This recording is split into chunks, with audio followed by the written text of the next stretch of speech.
మాట్లాడవలసిందిగా మనవి.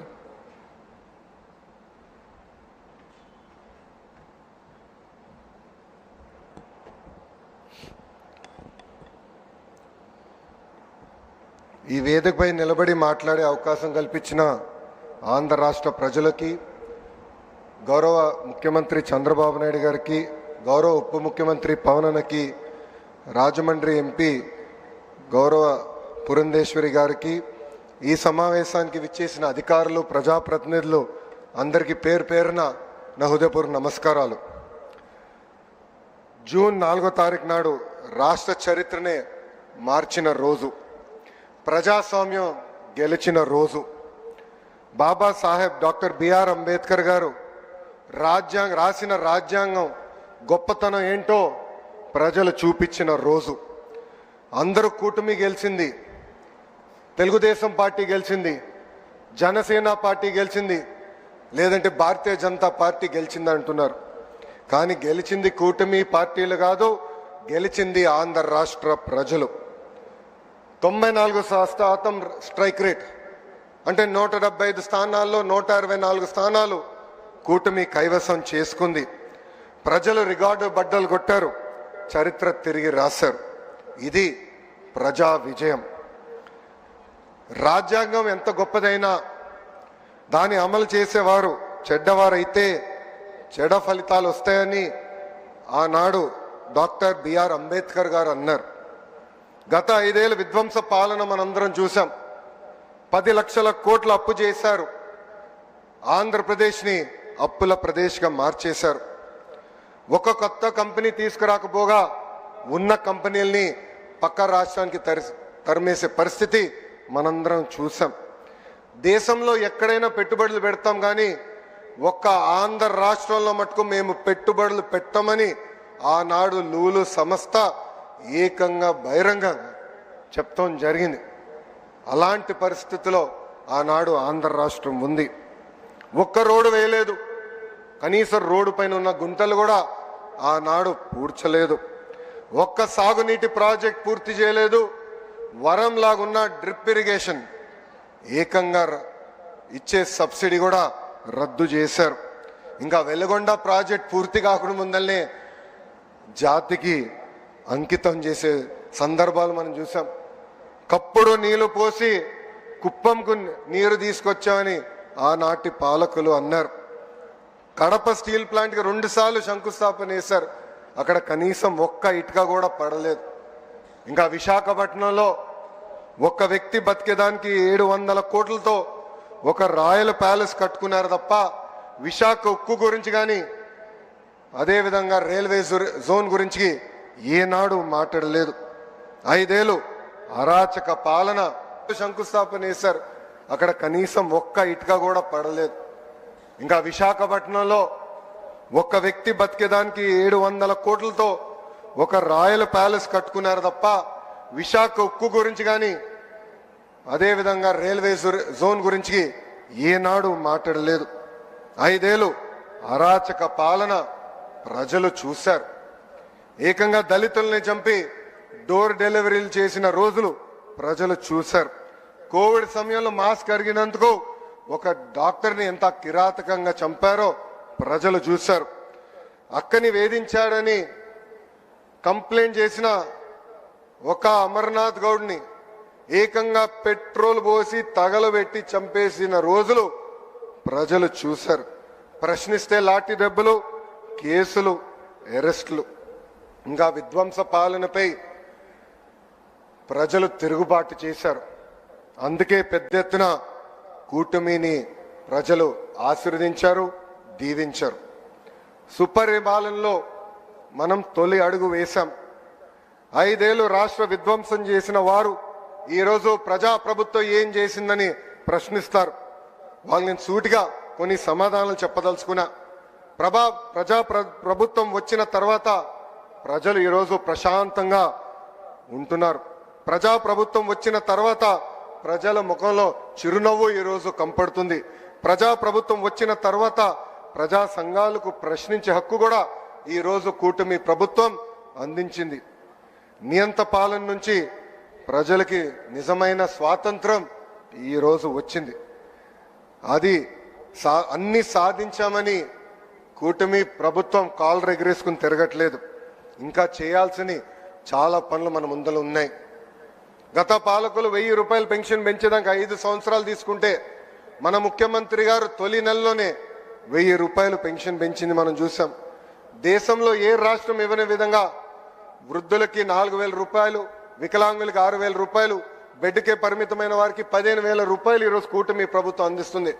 అంటే ఒక పెన్షన్ కార్యక్రమం ద్వారా 34,000 కోట్ల రూపాయలు ఈరోజు కూటమి ప్రభుత్వం ఆర్థిక సహాయం చేస్తుంది. ఇంకా సూపర్ 6 లో ముఖ్యమైన హామీ తల్లికి వందనం. 67,27,164 మంది విద్యార్థులకు మనం తల్లికి వందనం కార్యక్రమం ఇస్తున్నాం. ఈ యొక్క కార్యక్రమం ద్వారా 8,745 కోట్ల రూపాయలు తల్లుల ఖాతాలో డబ్బులు జమ చేశాం. ఇంకా first class, inter first class విద్యార్థులు చేరిన వెంటనే వాళ్ళు కూడా తల్లికి వందనం అందిస్తుంది కూటమి ప్రభుత్వం. గత ప్రభుత్వం పేదవాడికి అన్నం పెట్టే అన్న క్యాంటీన్ని మూసేస్తే కూటమి ప్రభుత్వం ఏర్పడిన మొదటి 100 రోజుల్లో 204 అన్న క్యాంటీన్లు తిరిగి ప్రారంభించాం.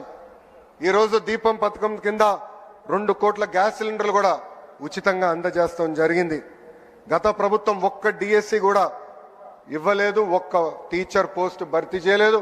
అదే కూటమి ప్రభుత్వం ఏర్పడిన మొదటి సంవత్సరంలోనే 16,347 ఉపాధ్యాయుల పోస్టులు భర్తీ చేసే మెగా డిఎస్సి కూడా ఈరోజు మనం నిర్వహిస్తున్నాం. ఈ నెలలోనే అన్నదాత సుఖీభవ, ఆగస్టు 15కి మహిళలకు ఉచిత బస్ ప్రయాణం. గత పాలకులు ఆస్తులు కొట్టేసేదానికి తీసుకొచ్చిన ల్యాండ్ టైటిలింగ్ యాక్ట్ కూడా కూటమి ప్రభుత్వం రద్దు చేస్తాం జరిగింది. పేదలకి చేయూత ఇవ్వటమే కూటమి ప్రభుత్వం లక్ష్యం. అందుకే గౌరవ ముఖ్యమంత్రి గారు P4 అద్భుతమైన కాన్సెప్ట్ ప్రకటించారు. పేద ప్రజలకి చేయూత అందిస్తమే ఈ P4 కాన్సెప్ట్. బంగారు కుటుంబం మార్గదర్శకులందరికీ నా హృదయపూర్వక ధన్యవాదాలు తెలుపుతున్నా. నేను ఏ రాష్ట్రానికి వెళ్ళినా, కేంద్రంలో ఏ మంత్రిని కలిసినా వాళ్ళందరూ ఒకటే అంటారు, బాబు గారు ఈరోజు ఆలోచించింది దేశం రేపు ఆలోచిస్తుందని. అలాంటి అద్భుతమైన కాన్సెప్ట్ P4 అని సభాముఖంగా మీ అందరికి తెలుపుతున్నా. ఇంకా పవన్ అన్న నాయకత్వంలో పంచాయతీలకి నిజమైన స్వాతంత్రం వచ్చింది. పంచాయతీలకి బకాయంగా ఉన్న 1000 కోట్ల రూపాయల నిధులు నేరుగా పంచాయతీలకు వేసాం. రైతుల నుంచి 56 లక్షల మెట్రిక్ టన్నులు ధాన్యం సేకరించాం. 13,600 కోట్ల రూపాయలు ఈ యొక్క కార్యక్రమం కోసం కూటమి ప్రభుత్వం కూడా చెల్లిస్తాం జరిగింది. ఇంకా పొగాకు, మిర్చి, కొక్కో, మామిడి రైతులు ఇబ్బంది ఉందంటే ప్రభుత్వం యుద్ధ ప్రాతిపదికంగా స్పందించి ఈ రోజుని వాళ్ళని కూడా ఆదుకుంటాం జరిగింది. అభివృద్ధి వికేంద్రీకరణం అనేది కూటమి ప్రభుత్వం ఎజెండా. కేవలం ఒక ఏడాదిలోనే 9.5 లక్షల కోట్ల పెట్టుబడి, వాటి ద్వారా 8 లక్షల మందికి ఉద్యోగాల కల్పన కోసం ఒప్పందాలు కుదిరించుకున్నాం. రాయలసీమను ఒక automotive, electronics, horticulture, renewable energy హబ్గా కూటమి ప్రభుత్వం తీర్చిదిద్దుతుంది. ఏకంగా LG ఎలక్ట్రానిక్స్, రెన్యూ లాంటి సంస్థల్ని రాయలసీమకి ఈ మొదటి సంవత్సరంలో మేము తీసుకొచ్చాం. ఇంకా ప్రకాశం జిల్లాలో రిలయన్స్ CBG ప్లాంట్లు ఏర్పాటు చేస్తున్నాం. ఉభయ గోదావరి జిల్లాలో ఆక్వాని పెద్ద ఎత్తున ప్రోత్సహిస్తున్నాం. ఉత్తరాంధ్రలో ప్రత్యేకంగా IT, ఫార్మా, మెడికల్ ఎక్విప్మెంట్ తయారీ హబ్గా మార్చేందుకు ప్రభుత్వం అన్ని అడుగులు వేస్తుంది. ఏకంగా ఆర్సిలర్ మిత్తల్ ప్రాజెక్ట్, ఒక TCS, ఒక కాగ్నిసెంట్ కూడా ఉత్తరాంధ్రకి ఈరోజు కూటమి ప్రభుత్వం తీసుకొచ్చింది. మన ప్రభుత్వం డబుల్ ఇంజిన్ సర్కార్. మన నమో రాష్ట్రం కోరిన అన్ని కోరికలు ఈరోజు తీరుస్తున్నారు. అమరావతి పనులు ఈరోజు డబుల్ స్పీడ్లో పట్టాలెక్కించాం. పోలవరంకి ఏకంగా 12,000 కోట్ల రూపాయలు కేటాయించారు. ఒక విశాఖ ఉక్కు కాపాడడానికి 11,500 కోట్ల రూపాయలు ఈరోజు మన నిధులు ఇస్తాం జరిగింది. ఇంకా ఉర్వకల్ కొప్పర్తి ఇండస్ట్రియల్ నోడ్కు 5,000 కోట్ల రూపాయలు కేంద్ర ప్రభుత్వం మనకి సహాయం చేసింది. Visakha railway zone, Bhogapuram airport పనులు వేగంగా ఈరోజు జరుగుతున్నాయి. ఇంకా కర్నూలు హైకోర్టు బెంచ్ ఏర్పాటు కోసం కూడా కేంద్ర ప్రభుత్వం సహకరిస్తుంది. ఇది ఈ డబుల్ ఇంజిన్ సర్కార్ వారినే సాధ్యమని దయచేసి ఇక్కడున్న మనందరం గమనించాలని కోరుతున్నా. నేను విద్యాశాఖ మంత్రిని. నా శాఖలో తీసుకువచ్చిన అనేక సంస్కరణల గురించి కూడా ఒక నిమిషం మీ అందరికి చెప్పదలుచుకున్నా. రాజకీయాలకు అతీతంగా విద్యా వ్యవస్థ ఉండాలని బలంగా నమ్మే ప్రభుత్వం ఈ కుటుంబీ ప్రభుత్వం. గతం పాలనలో ఫోటోలు, రంగుల పిచ్చిలు మనందరం చూసాం. పుస్తకాల పైన, బ్యాగుల పైన, బెల్ట్ల పైన, చివరిగా కోడిగుడ్డు పైన కూడా ఫోటోలు పెట్టే పరిస్థితి. ఏకంగా ఫీ రీంబర్స్మెంట్ నుంచి చిక్కి వరకు 6,500 కోట్ల రూపాయల బకాయిలు మన నెత్తిపైన పెట్టి వాళ్ళు పోయారు. ఇంకా మధ్యాహ్నం భోజనం కూడా ఆనాడు బకాయిలు పెడితే కూటమి ప్రభుత్వం అధికారంలోకి వచ్చిన తర్వాత నాదెండ్ల మనోహర్ గారు నేను కలిసి మధ్యాహ్న భోజనంలో ఈరోజు సన్న బియ్యం కూడా కూటమి ప్రభుత్వం అందజేస్తుంది. స్కూల్ కిట్కి ఏకంగా డాక్టర్ సర్వేపల్లి రాధాకృష్ణ గారి పేరుతో అందిస్తాం కూడా జరుగుతుంది. మారుతున్న కాలానికి తగ్గట్టుగా కేజీ నుంచి పీజీ వరకు కరికులం కూడా మేము మార్చుతున్నాం. బ్యాగ్ బరువు తగ్గించేదానికి సెమిస్టర్ వైడ్ డివైడ్ చేసి ఏకంగా పుస్తకాలు కూడా పిల్లలకి ఈరోజు అందించాం. పుస్తకాల దగ్గర నుంచి చిక్కీల వరకు పార్టీ రంగులు లేవు. ముఖ్యమంత్రి గారు ఫోటో లేదు, విద్యాశాఖ మంత్రి గారు కూడా ఫోటో లేకుండా ఈ పిల్లలకి ఈరోజు కూటమి ప్రభుత్వం అందిస్తుంది. ఇంకా నేను విద్యాశాఖ మంత్రి అయినప్పుడు టెక్స్ట్ బుక్లు చూసా. ఇంటి పనుల ఫోటోలు ఉంటే అన్ని మగవాళ్ళు చేసే ఫోటోలే ఉన్నాయి. అది మారాలని బలంగా నమ్మి ఈ సంవత్సరం టెక్స్ట్ బుక్లో ఇంటి పనుల ఫోటోలు సగం ఆడవాళ్ళు సగం మగవాళ్ళు చేసే పరిస్థితి ఫోటోలు కూటమి ప్రభుత్వం పుస్తకాల్లో కూడా పెడతాం జరిగింది. ఇంతేకాదు మన ప్రభుత్వం ఏడుపడి నాటికి 1 క్లాస్ 1 టీచర్ కేవలం 1200 ప్రాథమిక పాఠశాలలుంటే జియో 21 ద్వారా ఈరోజు 9,800 పాఠశాలలకి తీసుకెళ్తాం జరిగింది. ఇంకా ఆనాడు ఉపాధ్యాయులందరూ నన్ను కోరారు నా పాదయాత్రలో జియో 117 రద్దు చేయమని. ఈరోజు కూటమి ప్రభుత్వం గర్వంగా చెప్తుంది అధికారంలోకి వచ్చిన తొలి సంవత్సరంలోనే జియో 117 మేము రద్దు చేస్తాం కూడా జరిగింది. ఇంకా ప్రభుత్వ ఉద్యోగస్తులు కూడా ప్రభుత్వానికి గుండెకాయ లాంటి వారు. సిఎస్ గారి దగ్గర నుంచి గ్రామంలో పనిచేస్తున్న చిన్న ఉద్యోగం వరకు గత ఏడాది కాలం చాలా అద్భుతంగా కష్టపడ్డారు.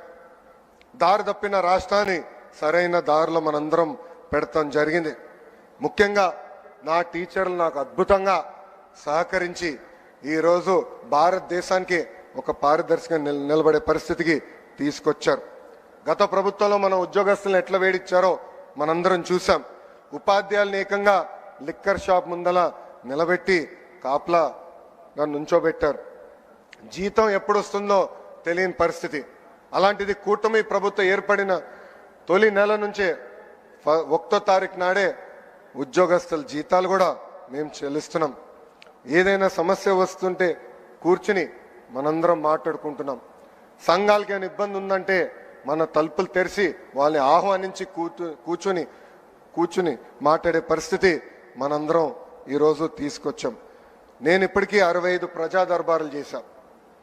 ప్రజలు ఎదుర్కొంటున్న సమస్యలు నేను నేరుగా తెలుసుకుంటున్నా. అవన్నీ నీట్గా డిపార్ట్మెంట్ వారిగా డాక్యుమెంట్ చేసి ఎప్పుడు క్యాబినెట్ మీటింగ్ ఉంటే ఒక 20 నిమిషాల ముందలెళ్ళి ప్రతి మంత్రి గారు కూడా నేను ఆ వివరాలు ఇస్తాం జరుగుతుంది. ఇక్కడున్న మిమ్మల్ని అందరం కూడా నేను కోరుతున్నా, ప్రజలు మన దగ్గరికి వచ్చినప్పుడు ఆప్యాయంగా పలకాలి, కూర్చోబెట్టాలి, వాళ్ళ సమస్యలు పరిష్కరించడానికి మనం ప్రయత్నించాలి.